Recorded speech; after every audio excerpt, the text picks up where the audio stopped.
Hello and welcome to Med Simplified. In this video, we will look at the top 5 ways by which you can boost your immunity.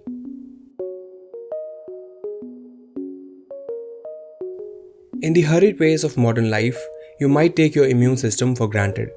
Working quietly in the background, our immune system protects us from bacteria, viruses, and other microbes to defend us against diseases.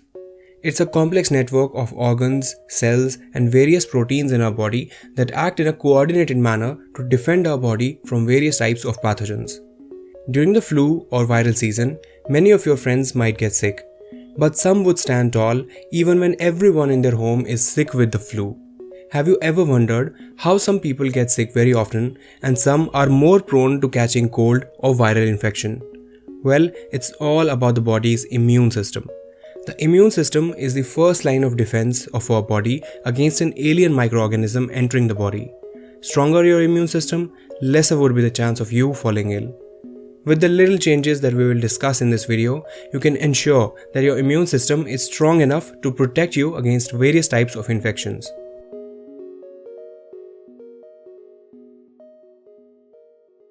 Your gastrointestinal tract makes up a large part of your immune system. Up to 70% of your immune cells live along its path. The lining of your intestines, for example, secretes antibodies and contains cells that recognize and destroy harmful bacteria. Since our gut receives a lot of microorganisms with the food we eat, the wall of our gut provides a barrier immunity, which prevents these microorganisms to even enter our body. Apart from providing immunity, our gut is home to about more than 1,000 species of bacteria that normally live there. The gut microbiome that resides in the gastrointestinal tract provides essential health benefits, particularly by regulating our immune system. Moreover, it has been recently become obvious that alterations of these gut microbial communities can cause immune dysregulation, leading to autoimmune disorders. Now here are some proven ways by which you can improve your gut health and boost your immunity as well. Take a daily probiotic. Probiotics are live bacteria and yeasts that are good for you, especially for your digestive system. Probiotics are often called good or helpful bacteria because they help to keep your gut healthy. They do so by balancing the growth of pathogenic bacteria in your gut. This helps your gut maintain a healthy community of microorganisms that boosts your body's immunity. Many types of bacteria are classified as probiotics.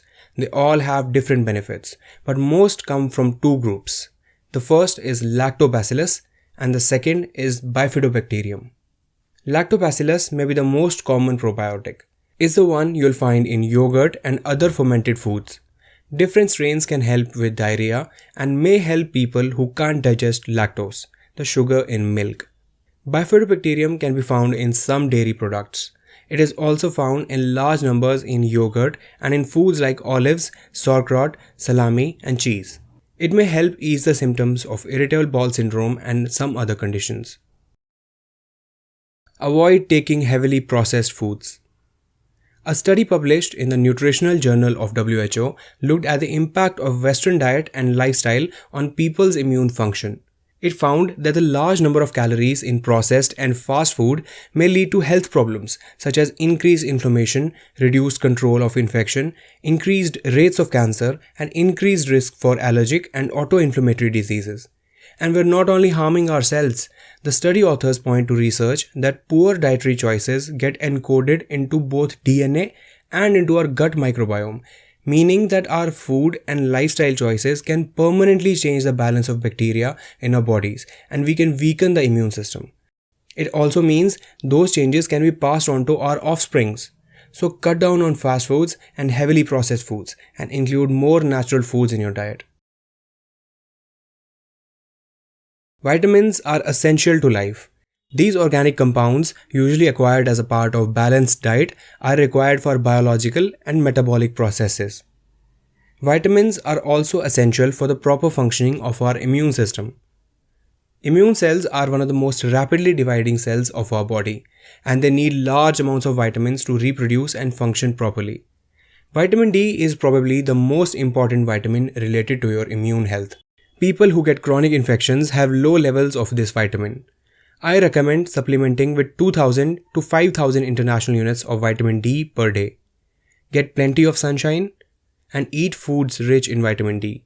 You can ask your doctor to check your levels to determine the exact amount that you need. The biologically active form of dietary vitamin A, retinoic acid, can have profound effects on the immune system. So much so that retinoic acid is being tested as a potential therapeutic for treatment of certain autoimmune diseases like arthritis, psoriasis, or multiple sclerosis. Foods rich in vitamin A includes foods like eggs, milk, and green vegetables. Finally, vitamin E, while known mostly for its potent antioxidant ability, has also been shown to have anti-inflammatory properties in our immune system. Now you can get a lot of these vitamins in large quantities by ingesting one multivitamin pill a day, but it's obviously better if you get these vitamins from natural sources. Aim for a balanced diet of whole, unprocessed foods that contain plenty of vitamins and antioxidants. Be sure to include 4 to 5 servings of greens like lettuce, mustards, and collard greens. Get plenty of mushrooms. Not only are mushrooms a great source of immune boosting vitamin D, but studies also show that varieties such as reishi can boost white blood cell activity. Add plenty of garlic. When crushed, garlic releases allicin, a compound that fights infection-causing microbes. Physical activity stimulates the immune system and strengthens the infection defense. Exercise has anti-inflammatory effects, which means that moderate amounts of exercise enhances immune function above sedentary levels. Physical activity is also associated with reduced resting C-reactive protein levels, which is a protein whose levels indicate the level of inflammation and stress in your body. Exercise helps to circulate your blood and improve the flow of lymphatic fluid. Lymphatic fluid travels through your cells and tissues and removes bacteria, toxins, waste products, and even cancer cells. Do some type of cardio exercise 5 days a week, at least 30 to 40 minutes per day. However, continuous rigorous workout can even weaken the immune system, leaving you prone to flu and viral infections. Chronic stress suppresses the immune response of the body by releasing the hormone cortisol.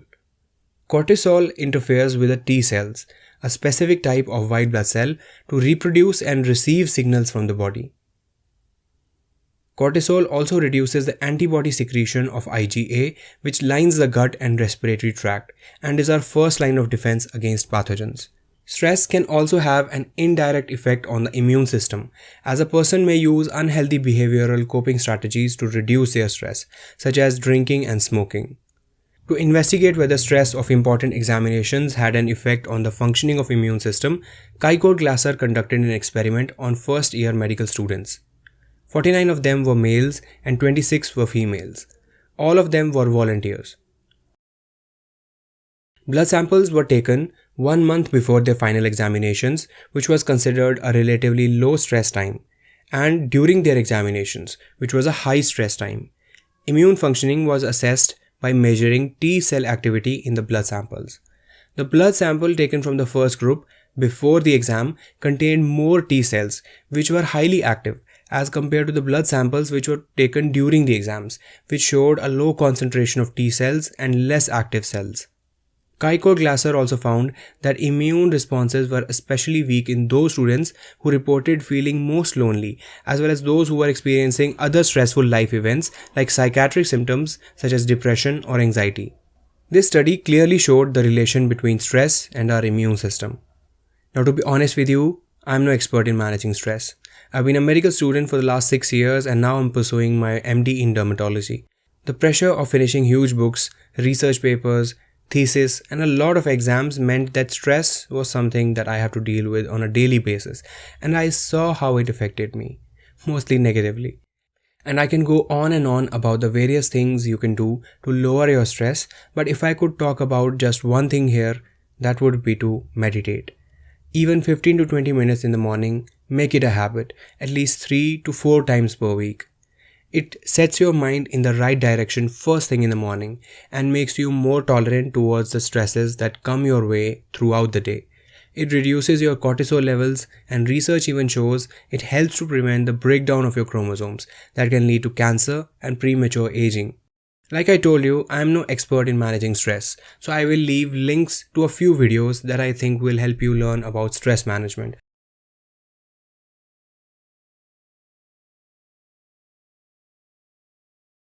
When it comes to your immunity, sleep plays a very important role.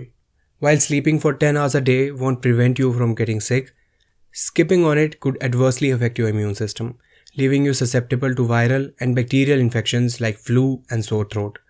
Without sufficient sleep, your body makes fewer cytokines, a type of protein that targets infection and inflammation for an effective immune response. Cytokines are released in much smaller quantities when you are sleep deprived. In addition, infection fighting antibodies in cells are reduced during the periods when you don't get enough sleep. So, lack of sleep can adversely affect your immune system. Your body needs sleep to fight infectious diseases. Period. Long-term lack of sleep also increases your risk of obesity, diabetes, and cardiovascular diseases. How much sleep do you need to boost your immune system? The optimal amount of sleep for most adults is 7 to 8 hours of good sleep each night. Teenagers need 9 to 10 hours of sleep, and school-age children may need 10 or more hours of sleep. So create an effective sleep hygiene. Make a schedule to be in the bed at a fixed time every night, preferably before 11:30 p.m. and try to be asleep between 12:30 to 2:30 a.m. because that time is very important as far as your circadian rhythm is concerned. In today's advancing age of technology and gadgets, one thing that has been hit hard is our sleep. All of us have struggled with our sleep at one point or another in our life. I will leave links to some of the videos that I have found especially helpful in this regard in the description bar down below. Even the healthiest of people get sick every now and then, but by fine-tuning certain aspects of your health routine, such as diet and stress management, you can help strengthen your immune system's defense against bacteria, toxic chemicals, and viruses that cause conditions like common cold and flu. Here is our latest video on the structure and function of our immune system. If you like biology, I am sure you will love this video as it explains the basics of how our immune system works. Make sure to watch this video to have an understanding about how your immune system actually functions. I hope you liked the video. If you did, make sure to hit the like button to support Med Simplified. Thank you so much for watching. See you in the next one.